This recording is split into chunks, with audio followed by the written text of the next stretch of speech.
प्यारे दोस्तों, यूपी भारत के एक गांव में पेश आया एक ऐसा अजीब वाकया जिसने पूरे गांव के होश उड़ाकर रख दिए। यहां पर एक इच्छाधारी नागिन ने जब एक बच्चे को जन्म दिया और गांव वालों ने उस नागिन के साथ ऐसा जुल्म कर दिया जिसके बाद इच्छाधारी नागिन के गुस्से से पूरा गांव हैरान हो गया। इस वीडियो को शुरू करने से पहले दोस्तों जल्दी से हमारा चैनल सब्सक्राइब कर लें और इस वीडियो को लाइक भी कर लें। तो चलिए वीडियो शुरू करते हैं। उत्तर प्रदेश में एक छोटा सा गांव नगला का है। दरअसल ये वाकया पेश आया वहां के मुखिया और वहां के सबसे किस्मत वाले इंसान मोहन जी के साथ। मोहन जी तकरीबन 5 से 8 साल पहले गुर्बत की जिंदगी गुजार रहे थे। उनका गुजारा खेतीबाड़ी करके और गाय भैंस का दूध बेचकर ही होता था। वो अक्सर जंगल में अपनी बकरियां चराने के लिए भी जाया करते थे। लेकिन एक दिन बकरी चराते चराते वो जंगल के थोड़ा और अंदर आगे निकल गए। इसी जंगल में एक नागिन अपने नाग के साथ बरगद के पेड़ के पास रहा करती थी। वो नागिन हामिला थी।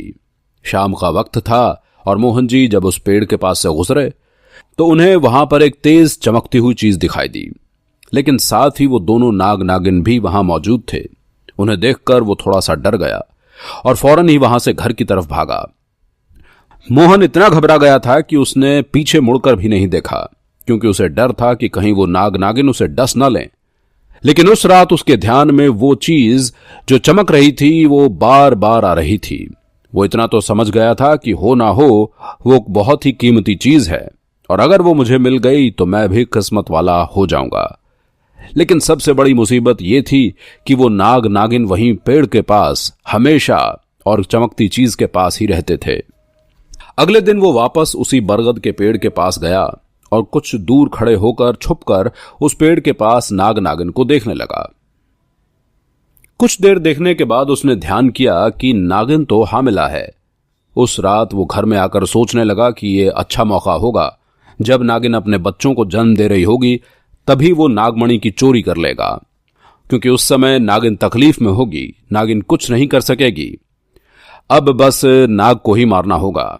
दोस्तों कहते हैं कि अगर किसी नाग की तरफ गोबर मार दिया जाए तो वो अपना होश खो बैठता है। मोहन को ये बात बहुत अच्छे से पता थी, इसलिए अब मोहन हर रोज गोबर लेकर उस बरगद के पेड़ के पास छुपकर सही मौके का इंतजार करने लगता। काफी देर इंतजार करने के बाद एक दिन वो मौका भी आ गया जब नागिन अपने बच्चों को जन्म देने वाली थी।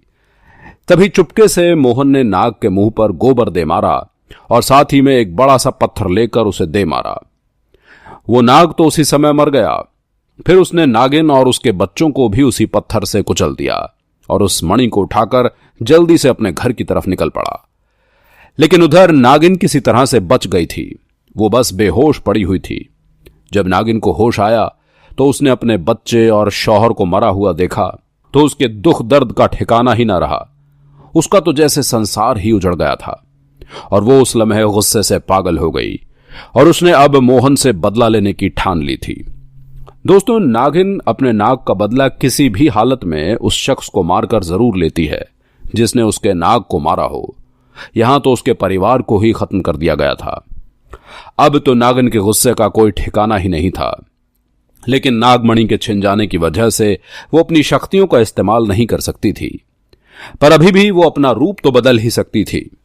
उधर मोहन को जैसे ही नागमणि मिली उसका तो जैसे पूरा ही जीवन बदल गया। उसकी फसल इस बार काफी अच्छी हुई और काफी महंगे दामों में बिकी। उसकी तो जैसे लॉटरी लग गई थी, क्योंकि जो भी वो धंधा कर रहा था उसमें उसे हर जगह प्रॉफिट ही मिल रहा था। मोहन बहुत खुश था, लेकिन मोहन को पता था कि ये सब इस चमत्कारी नागमणि का ही कमाल है। गांव में हर जगह उसका नाम हो गया। अब आए दिन किसी न किसी बात पर उसकी चर्चा होती रहती थी। मोहन के इस रुतबे को देखकर एक अच्छा रिश्ता मोहन के लिए उसके पास के ही गांव से आ गया और मीरा नाम की एक खूबसूरत लड़की से उसका रिश्ता तय हो गया। इसी के साथ इसकी शादी भी हो गई। मीरा अपने शौहर मोहन को बहुत ज्यादा प्यार करती थी और बहुत ही इज्जत देती थी। दोनों एक दूसरे का कदम कदम पर साथ निभाते।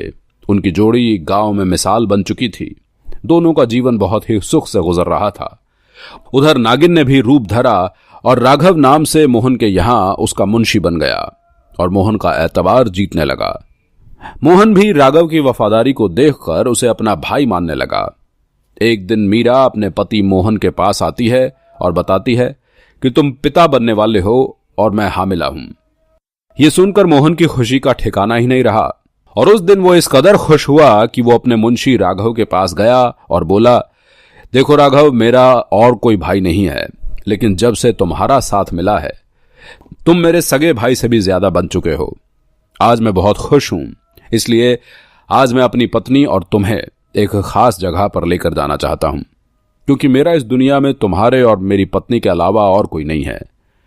और फिर दोस्तों, वो अपनी पत्नी और राघव को कार में बैठाकर गांव के एक कोने में ले जाकर छोटी सी एक कुटिया के सामने रोकता है और बताता है, जब वो छोटा था तब इसी कुटिया में उसकी मां की जान उसे जन्म देते ही चली गई थी। इसके पिता तो पहले ही गुजर चुके थे। तब एक बूढ़े बाबा ने उसकी मां को वहीं दफना दिया था और मोहन को उसी बूढ़े बाबा ने पाला पोसा था। मोहन बताता है कि जब भी उसके साथ कोई बुरी घटना होती है या वो दुखी होता है या खुश होता है तो बस वो इसी कुटिया की तरफ आ जाता है। यहां उसे एक अनोखे सुकून का एहसास होता है। मोहन आगे बताता है, आज तुम दोनों को मैं इसलिए यहां लाया हूं क्योंकि तुम दोनों अब मेरी जिंदगी का एक अहम हिस्सा बन चुके हो। दोस्तों, ये सुनकर सभी की आंखों में पानी भर आता है। कुछ देर के बाद जब वो वापस पहाड़ी के पास से होकर घर की तरफ जाते हैं तो रास्ते में अचानक उनकी गाड़ी पहाड़ी पर एक बड़े पत्थर से टकराती है और गाड़ी को जोर का झटका लगता है, जिससे मोहन कार में फंस जाता है और उसकी पत्नी मीरा पहाड़ से नीचे गिरकर पेड़ पर लटक जाती है और उस पेड़ के ठीक नीचे ही बहुत गहरी खाई होती है। दोस्तों, वो रात पूरे चांद की थी।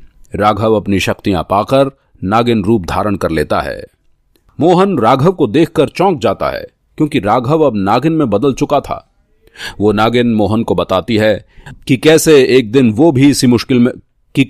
बार वो भी मुश्किल में फंसी थी जब मोहन ने उसका पूरा घर संसार लूट लिया था, उसके पति और बच्चों को मार दिया था। मेरे पास बदला लेने का एक बहुत अच्छा मौका है।